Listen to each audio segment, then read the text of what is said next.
안녕하세요. 오늘은 이 총균세에 대해서 리뷰를 해볼 건데요. 이 책에 더해서 비슷하게 빅히스토리에 대해 이야기하는 사피엔스의 이야기까지 살짝 더해서 이야기를 해볼게요. 일단 이 두 책의 두께부터 살짝 살펴볼게요.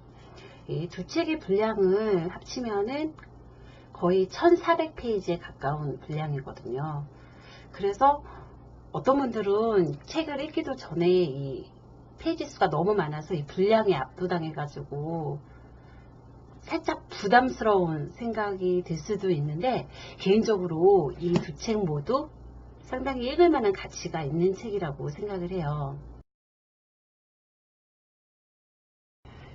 이 두 책의 특징이 두 책 다 빅히스토리를 다루고 있으면서 인류에 대해 서로 다른 질문을 던지고 또 다른 대답을 하는 책이잖아요.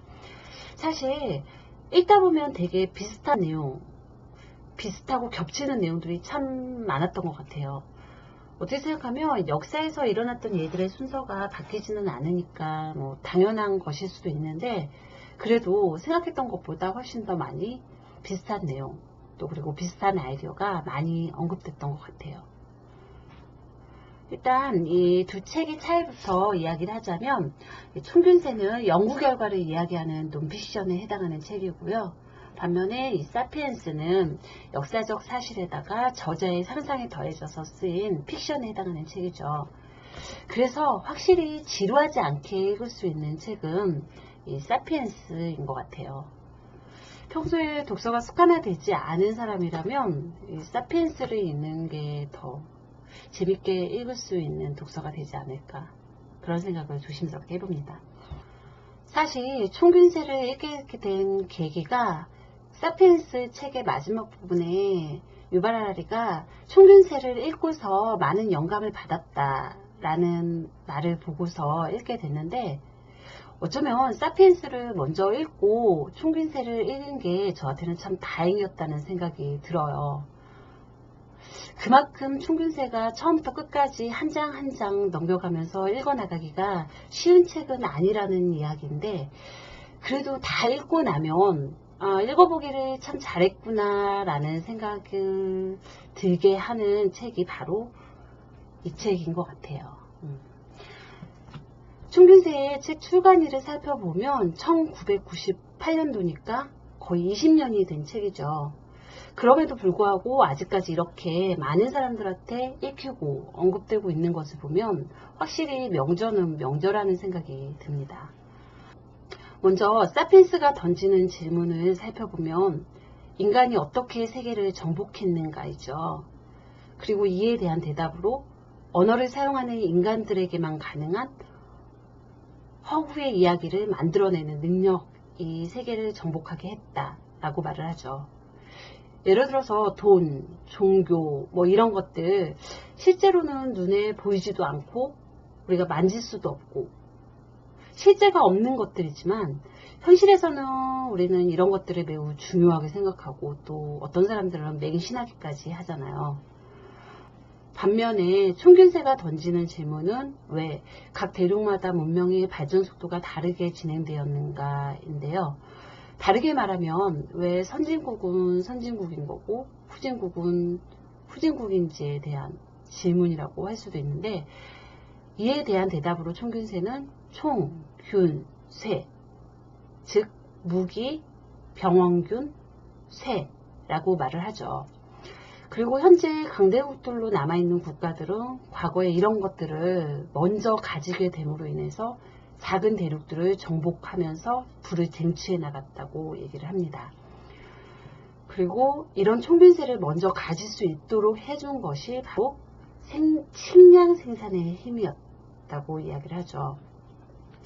식량 생산과 관련된 농업에 대한 이야기는 사피엔스에서도 등장을 해요. 다만 이제 차이는 사피엔스는 농업에 대해서 조금 부정적인 뉘앙스를 풍기는 반면에 총균세에서는 농업이 인류 문명의 발전을 가져온 아주 중요한 요소였다고 말을 해요. 물론 두 책 다 모두 농업혁명이 인간에게 더 행복하고 풍요로운 삶을 가져다 주지는 않았다라고 이야기를 합니다. 하지만 총균세는 각 대륙의 문명 발달에 있어서 농업이 끼치는 영향력에 대해 아주 강력하게 강조를 해요.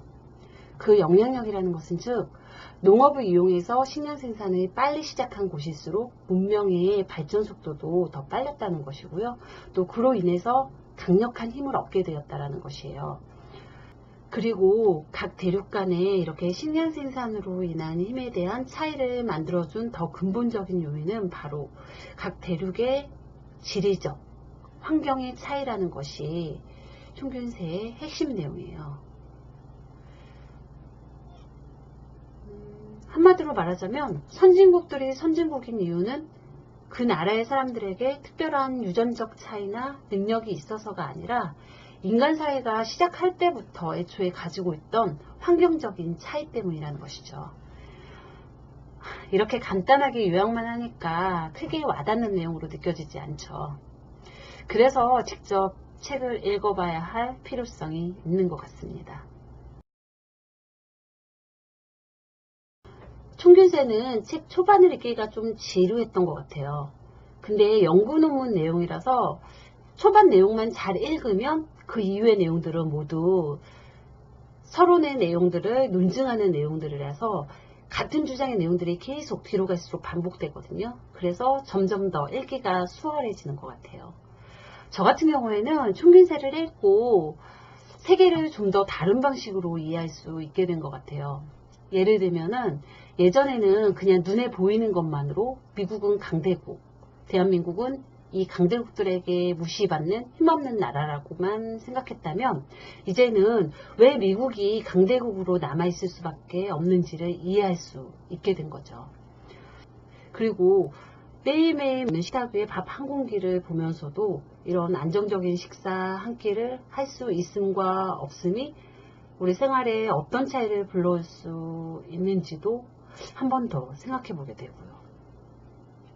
만약 이 두 책에 대해 관심이 있으신 분이라면 저처럼 이 사피엔스를 먼저 읽는 것을 추천드려요. 그 이유는 비교적 책장이 더 잘 넘어가는 사피엔스를 먼저 읽고 흥미를 좀 유발시킨 다음에 총균세를 읽게 되면 더 쉽게 읽을 수 있을 것 같다는 생각이 들기 때문이고요. 반면에 총균세를 먼저 읽다가 다 못 읽게 되면은 사피엔스를 읽고 싶다는 생각이 안 들 수도 있잖아요. 그런 부작용이 발생할 수도 있을 것 같아서 사피엔스를 먼저 읽는 거를 추천드려요. 하지만 난 분량이 부담돼서 그냥 하나만 읽어볼래 라고 생각하시는 분이라면 개인적으로 전 총균세를 읽어볼 거를 추천드려요. 그 이유는 어차피 지식을 쌓기 위해 읽는 책이라면 픽션보다는 그래도 과학적으로 조금이라도 더 검증된 책을 읽는 것이 아무래도 합리적인 선택이 되지 않을까라는 생각 때문이에요. 이런 책의 책 이야기는 조금 지루할 수 있기 때문에 오늘 리뷰 영상은 여기까지만 하고요. 그럼 저는 다음 영상으로 다시 찾아뵐게요.